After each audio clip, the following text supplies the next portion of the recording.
I advise you to watch it all the way through and soak in the information, right? See, the problem today is a lot of people, they're very emotional about their responses. They're emotional about their triggers and the reaction, right? The most important thing when you understanding and you step away and you look at the step of information is you don't react, but instead take this information that she's sharing, Jana Satuva, in this video and strengthen yourself to do more by educating others rather than creating an emotional response. I started to research a lot Jewish roots and Jewishness, and I wanted to know what it is that Judaism is about. What does Judaism believe? So I started to study their writings, and their writings include Talmud, Zohar, Kabbalah, Shulchan Aruch, which is their Jewish law, or it's called Halakha. And I started to expound on listen to a lot of teachings by rabbi. I would open up a lot of videos that Chabad rabbi would specifically teach on halakha and on Talmud and explain certain things. And I started to see that there is a huge discrepancy between Christianity and Judaism, that Christianity has absolutely nothing to do with Judaism. Judeo-Christianity, as often as referred to, is oxymoron statement. It's diametrically opposed. And I started to see that basically they actually are the enemies of Christianity. Yes. So I could not logically understand. And Judaism is not biblical even by Old Testament standards. That's correct. God did not create Judaism. Exactly. Judaism as we know it today is basically Pharisaism. Judaism is not true faith. It's not nothing that God has given. It's what Jesus condemned. Exactly. Right. So I started to notice that we have the same battles today as first century Christians, as apostles, and that our enemies are the same enemies as enemies of Jesus. And it was the Pharisees with their oral law. You see a lot of Christians today, especially in Zionist circles, they think that Judaism is about Old Testament. That Judaism is just the Old Testament. All they believe, the Jews, they just believe the Moses law and they practice the law of Moses. They have 613 commandments. Most of these Christians are not familiar with the Talmud, Zohar and Kabbalah, and where this 613 mitzvot comes from and what they're all about. So I started to study what they're about and what the Talmud teaches, and I noticed that there is actually a plan, there is a plot, and that's a plot against Christianity.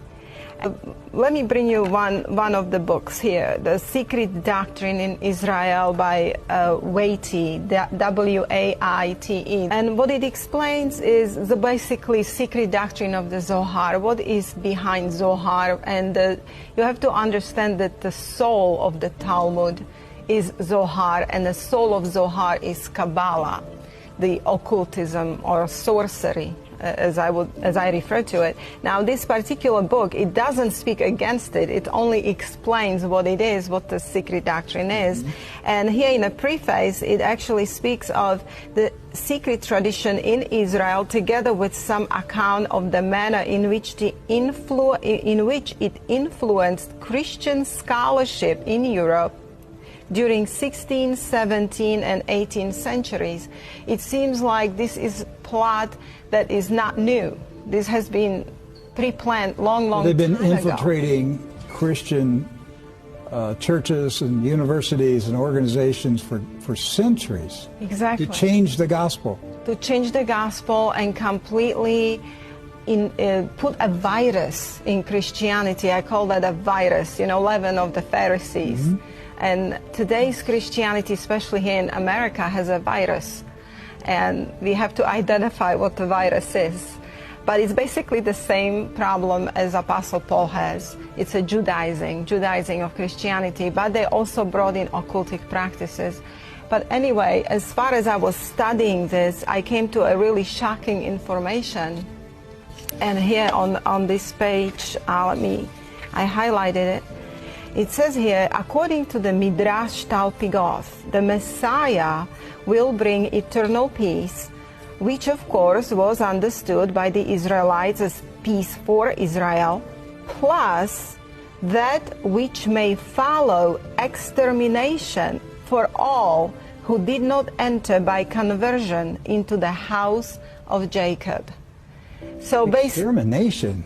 Yes. So basically what they teach is that if Gentiles or Christians do not attach themselves to the Jews, they will be exterminated.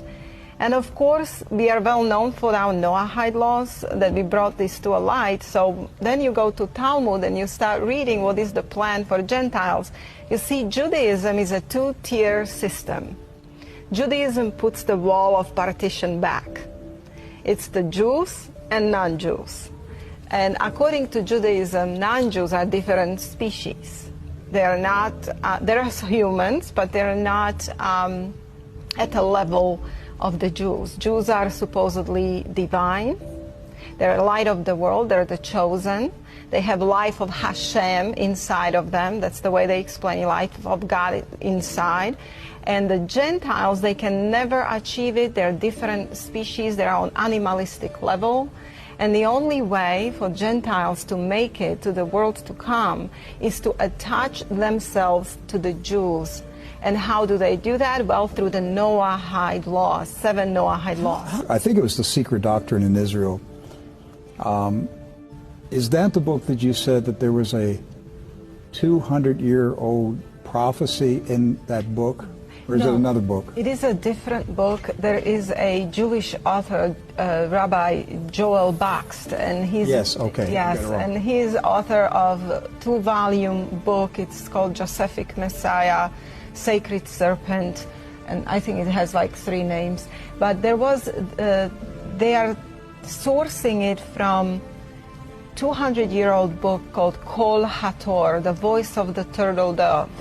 And in that particular book, the Rabbi Gaon de Vilna have discovered the code or expressed, or he was able to get the revelation, as they say, of the mystery of Kabbalah. And they have predicted in that book, they said that at the end times, at the Messianic times, the figure like Cyrus shall appear again.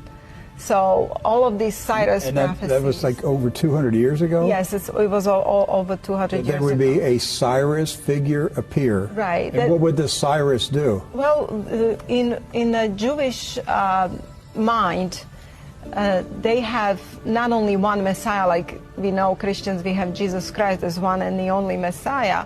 They have 2 Messiahs. One is a Messiah ben Joseph, and one is Messiah ben David. They have 2? They have 2 Messiahs. One's not good enough? Well, this is the way they explain it. The Messiah ben Joseph can be anybody, whether Jew or a Gentile. He can be an Edomite, according to them, a Gentile, but that Gentile has to do good for Israel and move Israel towards its final redemption, tikkun olam. Okay, so several weeks ago when before the impeachment trial and the Lev Parnas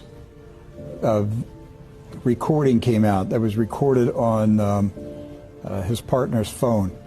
Donald Trump was there, and they were telling him, your name is in gematria. Yes. You're like the Messiah. Right, correct. Okay. So he's the Gentile Messiah? Yes, according to Jewish doctrine, Messiah ben Joseph can be either a Jew or a Gentile who helps Israel in their redemption process, who is doing anything, all the good things for Israel, so Israel can come to a place where they rule the world. Well, you have 2 different points in that. You have the Mashiach ben Yosef and Mashiach ben David. And one brings about Israel through redemption, but the other brings it about through war. And some are believing that that Trump could be possibly the David Messiah, and that Netanyahu could be the Yosef, which brings about the war, or vice versa. I forget now which one's which, but this is and there's all kinds of beliefs out there like this. Well, it may make it difficult for Trump to be the war Messiah, because the day the U.S. Senate voted to limit his powers to start a war with Iran, I'm surprised that passed the Senate today. So you know what they're going to have to do now. They need a Gulf of Tonkin incident. They need a USS Liberty incident. They got to do something to get around that Senate vote. Yes. Well, they consider him Ben Yosef Messiah for one reason. He has moved embassy to Jerusalem. Of course, there is a plan that all nations will move their embassies to Jerusalem. And then also he gave them Golan, and he's supporting their occupation of the land over there. So are the Kabbalah wizards pumping this stuff into Donald Trump's head? Are they just making it up and telling him, hey, we have prophecies about Cyrus and the Messiah, and it's you. We've come to this conclusion. It's you. Are they just making this stuff up? You know, I don't see the heart. I don't know if he's willingly part of that, or if they are really putting this into his head. So I don't know what the truth is. We know that they're saying it to him. We got recordings of them saying, you're the Messiah. Right. You're in Gematria. Now, in Judaism, Ben Yosef can be several people. Every generation had Messiah Ben Yosef, according to Jews. So when they speak of Messiah, you have to be really careful to understand what they mean. Because, of course, then they have the Messiah, the final Messiah, the Ben David Messiah, and that one will be... there's three? That one will be a sacred serpent. He'll be a what? Sacred serpent. A sacred serpent? Yes. Uroboros. Yes. A snake? A snake. Yes. They're expecting a snake Messiah? Well, Rabbi Laitman, who is a prominent Jewish philosopher, he's one, of course, is taught by the Rabbi of Golan that Yana was talking about already. But Rabbi Laitman really promotes the idea very openly that in the Garden of Eden was actually the helper of mankind. And of course, he writes about the sacred serpent, or the holy serpent he's even called, which they believe will be the last Messiah that brings about redemption. And so, I mean, I always think about how Jesus says in Matthew, that you're of your father the devil, or he says you're a generation of vipers. He's already telling you, but yet when we see this, then we see that they're looking for a serpent Messiah. I mean, it's just strange the way they think. According to the book by Joel Baxt, Josephic Messiah, Metatron, and Sacred Serpent, that's the name of the book. In the second volume, he's describing the serpent that was in the Garden of Eden, and he's describing him as androgynous AI. And this is basically who their final Messiah is. They're bringing down their sacred serpent. He's a transvestite? Androgynous. Or he's male, female in one body, and AI, because Kabbalah is closely connected with technology. And in their books and writings, they're actually admitting they're going to bring their final Messiah through technology. They're saying this stuff. They're saying it. I've been saying it, but I had no evidence of their writings. I'm just in my spirit believing that's where they're going with this. But you're saying that in their writings? Yes. They're saying that this snake Messiah is going to come through technology? Technology. Yes. Yeah, so technology is connected to Kabbalah so closely that basically Kabbalah is technology. It's occultic. And they're specifically talking about the sacred serpent that was in the Garden of Eden. They're describing him in this particular book, and he was androgynous AI, and this is their Messiah. In the Zohar, Talmud, and Kabbalah, the entire thing is separation of people to Israelitic and non-Israelitic, according to the book called Jewish Utopia. Now, they are building their own kingdom. It's the Jewish earthly kingdom, with headquarters in Jerusalem, where their AI Messiah will be, and they're going to rule the world through the law. You know, it will be international, one law, one religion, basically, Luciferian religion.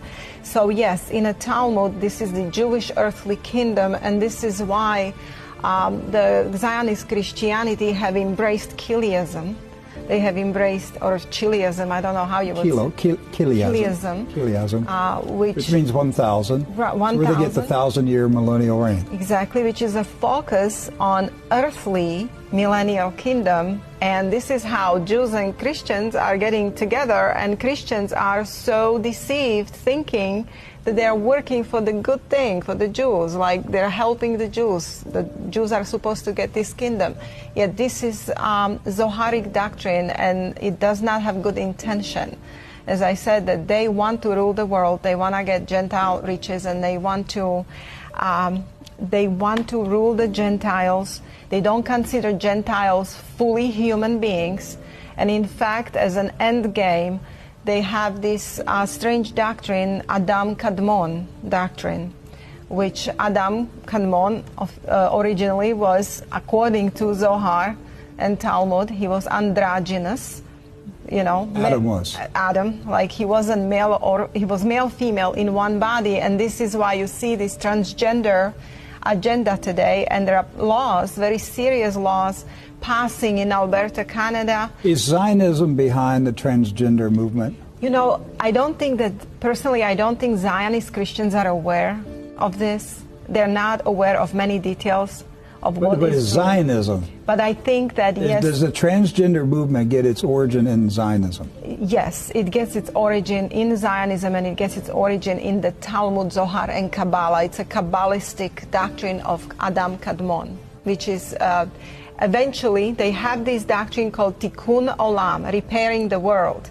Yes. So how do they want to repair the world? They want to bring it to the original. Who was original Adam? He was androgynous. So now they're putting specific things in food and drink, and they're basically their end game is to make humans that on Earth that will survive whatever it is they're bringing androgynous. So, what triggered my interest in seeing what's going on in our world and trying to figure out why it is the way it is? It always, you know, the trail that I was following always led back to the same people, right?